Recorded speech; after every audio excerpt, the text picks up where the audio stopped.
बार मैं आप लोगों के बीच आज जो विषय है मेरा, जिस विषय पे मैं चर्चा करना चाहती हूँ आप लोगों के माध्यम से, मैं देश के कोने कोने में जिस बात को पहुँचाना चाहती हूँ वो है जो प्राइवेट मीडिया है उसमें SC, ST, OBC and minority का आरक्षण, रिप्रेजेंटेशन, हक अधिकार मिले। वो इसलिए हम चाहते हैं क्योंकि जो प्राइवेट मीडिया है उसमें टीवी हो गया, अखबार हो गया, सिनेमा है, पुरोहित, कथावाचक सब जो आते हैं टीवी सीरियल्स में, उन सब जगह पे हम लोगों को आरक्षण दिया जाए। उसमें कौन सा पोजीशन होना चाहिए, एग्जीक्यूटिव पोजीशन हो, ऑफिसर पोजीशन हो, आपको एडिटोरियल पोजीशन हो, मैनेजरियल, आपको एंकर, CEO, डायरेक्टर, ये जो बड़े बड़े पोस्ट हैं उन सब में हम लोगों का रिप्रेजेंटेशन कहीं नहीं है। तो आप लोगों के माध्यम से मैं आप लोगों के माध्यम से सरकार से अनुरोध करती हूँ कि वो एक कानून बनाए जिससे कि सिस्टेमिक रिफॉर्म हो, इंडस्ट्रियल फ्रेमवर्क बने और हमें मीडिया में ST, ST, OBC माइनॉरिटी को आरक्षण मिले। ये एक हमारा लेजिस्लेटिव राइट है, हम किसी से कोई भीख नहीं मांग रहे हैं। आप लोग ये पूछ रहे होंगे कि आखिर मीडिया में हमें आरक्षण क्यों चाहिए, क्योंकि ये प्राइवेट संस्था है। लेकिन मैं आप लोगों को आज बताना चाहती हूँ कि nothing is private, everything is public. हम लोगों का टैक्स वहाँ जाता है और जो अभी 60 लाख करोड़ जो पिछले दिनों हमने चर्चा की थी कि जो ठेका दिए जाते हैं, प्राइवेट ठेका, उसमें जो गवर्नमेंट जो है लगभग 3% उसके एडवर्टाइजमेंट के लिए निकालती है अलग से।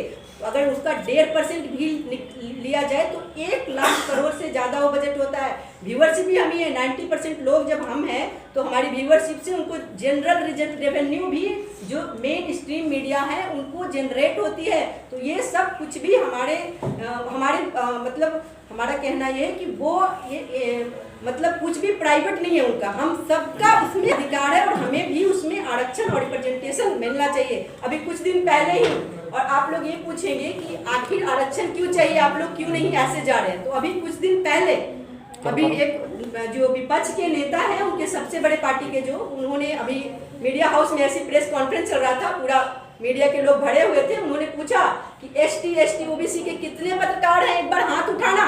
कितने हाथ उठे थे? एक भी हाथ नहीं उठा था। एक हाथ उठाओ क्या था? मीडिया कर्मी था।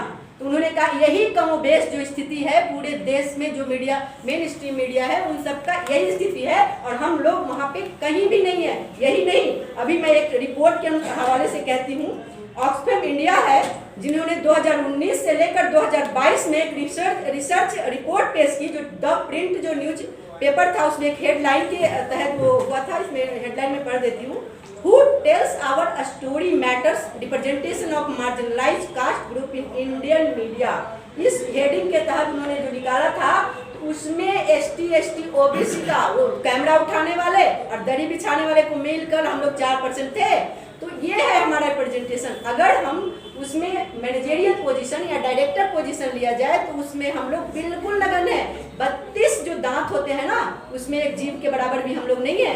तो हमें अधिकार चाहिए, रिप्रेजेंटेशन जो संविधान ने अधिकार दिया हमें। आप सबको पता होगा कि मीडिया देश का चौथा स्तंभ है, उसमें ये चौथी शक्ति है। हम ST, ST, OBC माइनॉरिटी को प्रतिनिधित्व चाहिए, हमारा आवाज उठाने वाला चाहिए। हमारी जो आवाज उठती है उसको मिसगाइड करते हैं, उसको दूसरी तरफ लेके जाते हैं, क्योंकि वो जो मीडिया है उसकी एक अलग जाति है, उसकी एक अलग मतलब चरित्र है। उन लोग कभी भी मेन स्ट्रीम मीडिया, कभी भी ST, ST, OBC की जहाँ आवाज़ उठती है वो आवाज़ उठाते नहीं, ना ही हमारे अधिकार की आवाज़ उठाते हैं, ना प्रतिनिधित्व की आवाज़ उठाते हैं। और इस तरह से एक बात और मैं बाबा साहब का ही कोट कर कहती हूँ, जब बाबा साहब ने संविधान लिखा था तो उन्होंने मीडिया के लिए अलग से उन्होंने प्रोविजन रखी थी।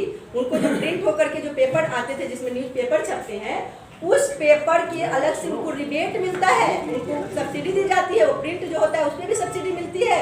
यही नहीं, उनको पता था बाबा साहब को कि मीडिया का जो देश के लोकतंत्र में बहुत बड़ा योगदान है, इसीलिए उन्होंने ऐसा उन्होंने प्रोविजन किया था। जब उन्होंने बाबा साहब ने ऐसा प्रोविजन किया था तो उन्होंने कभी नहीं सोचा था कि जो आने वाली जो मीडिया है वो मीडिया हम लोगों की आवाज़ को बिल्कुल भी दबाएगी। आज सर भी अभी बात कर रहे थे जातिगत जनगणना, हम लोगों का मुद्दा है, वो कहीं उठाती है? कहीं आपने पैनल में सुना है कि जातिगत जनगणना पे डिबेट हो रही है? कहीं आपने सुना है कि कॉलेजियम सिस्टम पे डिबेट चल रहा है, पैनल बैठी हुई है? कभी नहीं। जो भी पैनल बनते हैं वो पैनल में भी वो एक ही सारे लोग बैठे रहेंगे और हम लोगों की चर्चा करते होते हैं। तो क्या हमारा अधिकार है इस वजह से, और इसको आरक्षण से मिलने से क्या फायदे हो सकते हैं? अभी हमें कहीं से भगाया गया, अभी हम लोग आ रहे हैं ना दूसरी जगह पे, तो अगर हमारा कोई स्थान होता, हमारे मीडिया के लोग सारे मेन स्ट्रीम मीडिया में होते, हम वहीं जाके बाइट देते होते ना, वहीं बोलते हैं। हमारे लोग को रिप्रेजेंटेशन हक अधिकार अगर मिलता तो हमें बहुत सारे फायदे होते हैं। हमारे कॉलर ऊंचा हो जाता है कि हमारा व्यक्ति है जो वहाँ पे है, हमारी आवाज़ उठाने के लिए हम उसके पास पहुँच सकते थे कि आप हमारी आवाज़ उठाओ, और वो व्यक्ति उठाता आवाज़। तो ये हमारे जो मेन स्ट्रीम मीडिया में है, हमारे लोग नहीं है, इस वजह से हो रहा है। तो हमें इसमें आरक्षण चाहिए, आरक्षण चाहिए, आरक्षण चाहिए। और एक बात और मैं अभी बात कर रही थी कि वो किस तरह से तोड़ मरोड़ कर पहुंचाते हैं हमारे न्यूज़, जो हम लोग बोलते हैं, जो हमारी आवाज़ उठती है स्टेट ओबीसी की या किसी भी तरह की जातिगत जनगणना हो या जो भी बहुजन समाज की मीडिया की आवाज़ होती है, उसको वो एक तो दबाते ही हैं। अभी हम कुछ दिन पहले की बात इंडियन एक्सप्रेस की, अभी जो शुरू में 195 जो बीजेपी ने घोषित किया था कैंडिडेट, उसमें एक उन्होंने जो हेडिंग डाला था, एक खास समाज से आने वाले लोग थे एडिटर, उसमें उन्होंने डाला था कि social justice is the miss big message. मतलब उन्होंने कहा कि प्रधानमंत्री जी सोशल जस्टिस करने का बिग मैसेज दे रहे हैं, जबकि उसमें कितना परसेंटेज था ओबीसी का? 29% मात्र। तो 29% जनसंख्या है ओबीसी की, 63% जनसंख्या अभी बिहार की आप ले लीजिए कास्ट रिसर्च। तो ये इस तरह से मिसगाइड करते हैं। यही नहीं, आपको अभी सूर्य प्रकाश का उदाहरण लीजिए, सूर्य प्रताप जो अभी सूर्य कुमार यादव है ना, वो अभी जब वो बने कुछ दिन पहले T20 मैच जो होता था उसके उनको कैप्टनशिप मिली, तो उन्होंने मीडिया कॉन्फ्रेंस बुलाई, सिर्फ दो लोग पहुंचे थे। यही असली मीडिया का चरित्र है, जो आपका जो मेन स्ट्रीम मीडिया है। तो हमें उस मीडिया में जब तक रिप्रेजेंटेशन नहीं मिलेगा, हम लोगों की आवाज़ कौन चलाएगा, लोगों तक कौन पहुंचाएगा? ये हमारा राइट है ना, कॉन्स्टिट्यूशनल राइट है कि 90% की आवाज़ को आप दबा नहीं सकते हैं, उनकी आवाज़ को उठाइएगा, तभी लोकतंत्र की आवाज़। जब सब लोग मिलकर डिबेट करेंगे, सब लोग की मेन स्ट्रीम मीडिया सब लोग बोलेंगे, वो लोग भी बोले, उन्हें भी मना नहीं कर रहे, और तब जब जो आवाज़ आएगी वो लोकतंत्र की असली आवाज़ होगी। यही नहीं, अभी कुछ दिन पहले जो हाथरस की बेटी का घटना आप लोगों ने देखा होगा, उसको किस तरह से मीडिया ने तोड़ मरोड़ दिया। वो घटना थी रेप और मर्डर की, उस घटना को उन्होंने ऑनर किलिंग बना दिया था। रोहित वेमुला की घटना, बेचारा आत्महत्या कर लिया हमारा समाज का व्यक्ति, उसको उन लोगों ने क्या बना दिया था आपको पता है? उसको उन मंत्री को बचाने के लिए, उस मंत्री को वहाँ बचाने के लिए उसको एससी से ही बाहर कर दिया मीडिया ने। मेन स्ट्रीम मीडिया, मतलब कहने का सेंस है कि जो मेन स्ट्रीम मीडिया चाहे तो क्या कर देती है ना, दोषी को निर्दोष और निर्दोष को दोषी। ये पावर है मीडिया के अंदर, इसीलिए हमें जाने की वहाँ जरूरत है, तभी हम आवाज़ अपनी उठा पाएंगे। अभी एक और सवाल, एक और बात मैं कहती हूँ कि अभी कुछ रिसर्च चल रहा था, तो रिसर्च के दौरान वो जो हिंदुस्तान टाइम का जो रहता है ना, जो मीडिया हाउस आप कह सकते हैं, उसके अंदर गए तो देखा ऊपर से नीचे सारे एक ही जाति के व्यक्ति का नाम था 20 है। तो एक शोभना भारतीय एक वहाँ पे एंकर बैठी थी, उससे पूछा गया कि आखिर ये एक ही जाति के लोग क्यों हैं ऊपर से नीचे? तो उन्होंने जानते हो क्या जवाब दिया? ये मेरिटधारी हैं, मेरिटधारी। पता नहीं उनका क्या क्राइटेरिया है मेरिट जज करने का, क्या मतलब उन कैसे जज करते हैं कि ये मेरिटधारी हैं? जिस फील्ड में आप जाओगे, जिस फील्ड की आप काम करोगे, वही तो आएगा ना। तो वो मेरिटधारी, यही उनका जजमेंट है। उनके चाचा भतीजा ताऊ, उनके जातिधारी वाले सारे लोग वही होते हैं, उनको बिठा लेते हैं अपने, यही मेरिट का उनका क्राइटेरिया है। इतना ही नहीं, उसके बाद अगर उन लोगों को इतनी मेरिट है तो आपका किस में है? कॉलेज में, यूनिवर्सिटी में, मीडिया में, जुडिशियरी में, सिनेमा में, खेल, ब्यूरोक्रेसी, बिजनेस, सिनेमा, सब जगह तो वही है। फिर तो हमारा देश एकदम बहुत उत्थान पे पहुंच जाना चाहिए था। कहाँ है हम लोग? और ये मीडिया वाले देख लो, अगर मीडिया की स्थिति ऐसी रहे तो हमें नहीं चाहिए ऐसी मेन स्ट्रीम मीडिया, नहीं चाहिए हमने उन लोगों के मेरिट, है ना? वैसी मेरिट लेकर क्या कहेंगे जो हमारी आवाज़ को ही नहीं उठा रहा है। तो अब हम थोड़ा सा इसमें, अभी सब लोग कह रहे होंगे कि आखिर प्राइवेट मीडिया में कैसे आरक्षण मिलेगा, तो मैं बता रही हूँ कि कहाँ कहाँ वो खर्च जो पैसा आता है, कहाँ कहाँ मीडिया को दिया जाता है। तो उसमें जो अभी मैं पिछले अभी जिक्र की थी कि 60 लाख करोड़ का जो पर एनम ठेका दिया जाता है, उस ठेके में आपको अगर 1%, 1.5% भी लिया जाए तो 1 लाख करोड़ होता है। यही नहीं, 15 अगस्त हो, 26 जनवरी हो, आपका कोई इंपॉर्टेंट डे हो, या होली हो, दिवाली हो, क्रिसमस हो, और भी एडवर्टाइजमेंट उसमें प्रधानमंत्री के या सीएम जो स्टेट के होते हैं, सबके बड़े विज्ञापन आते हैं फ्रंट पेज पे।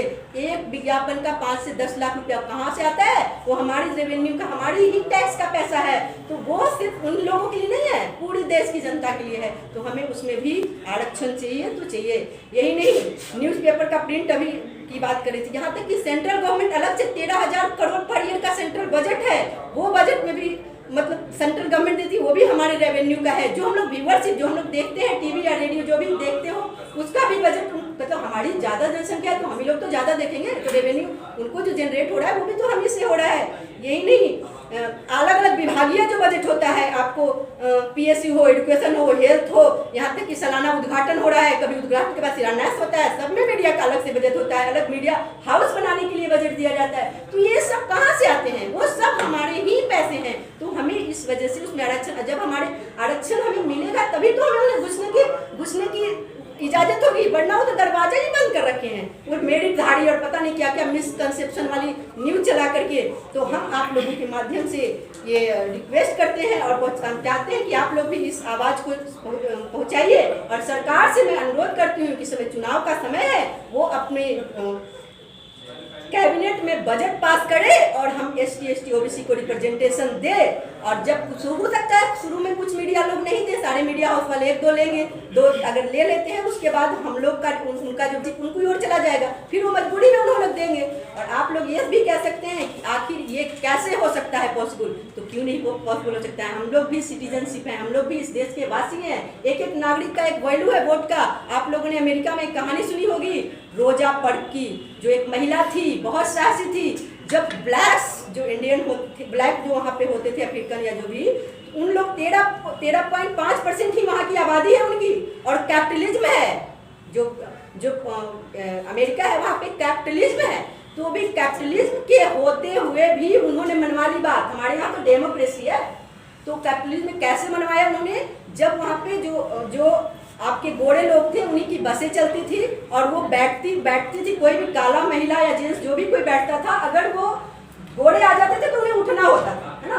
तो वो नहीं उठी, उन्होंने जेल जाना मंजूर किया। हमें भी जेल हो सकती है, कोई बात नहीं, भरेंगे जेल। लेकिन जब तक आवाज नहीं उठती, लोकतंत्र में आवाज नहीं सुनी जाती है। यही नहीं, आपको हम इसके साथ मैं ये भी बात करना चाहूंगी, उसी समय जो वहाँ का एक लीडर था जिसका नाम था मार्टिन लूथर जो जूनियर जो था, उन्होंने इस आवाज को एक नाम दिया सिविल राइट मूवमेंट। और उन्होंने एक नारा दिया, I also have a dream, I do have dream. मतलब मेरा भी सपना है, हम बिना सपने के थोड़े हैं जब इंसान इस यहाँ पे नागरिक है। तो उसके बाद क्या हुआ कि वो मूवमेंट चला और वहाँ के जो प्रेसिडेंट थे, जॉन कैनेडी हो, जॉनसन हो, निक्सन हो, उनको कोई सपना नहीं आया था, उनको वे दबाव बना और वहाँ हर चीज में राइट मिला। सिर्फ वही राइट नहीं मिला, बस वाली बात तो छोड़ दीजिए क्योंकि उनको बस ही बंद हो गए थे। वहाँ पे सारी चीजों में उनको राइट मिला। उनको यहाँ तक कि मीडिया हो, चाहे तो कैपिटलिज्म हो, यानी कि आपको बिजनेस हो, नौकरियाँ हो, सरकारी हो, प्राइवेट हो, सब जगह उनको रिप्रेजेंटेशन मिला, हक अधिकार मिला। और अलग से एक मॉनिटरिंग सिस्टम भी बनी जो ये मॉनिटर करता था कि कहाँ पे किसका रिप्रेजेंटेशन है नहीं है, वो पनिशमेंट भी देते थे। यही नहीं, वहाँ पे एक सरकारी आयोग भी बना कि भाई कहीं पे नहीं है तो वो लोग को उन्हें लिया जाए। और साथ साथ जो लोग मतलब लेने वाले थे उन्हें भी गौरवान्वित महसूस होने लगा कि नहीं, हमारे यहाँ अगर रिप्रेजेंटेशन सबका है, वो अच्छा इंस्टीट्यूशन माने जाने लगा। तो हमारा देश तो लोकतांत्रिक देश है। आप लोग भी अपना टीवी मोबाइल उठाइए और डालिए, सोशल मीडिया पे डालिए और सब ग्रुप में डालिए। और ये लड़ाई कोई आपको लड़ने के लिए नहीं आएगा। जो लोग आपको ग्रुप C और D की नौकरियां नहीं देते हैं, वो लोग अधिकार दे देंगे आपको।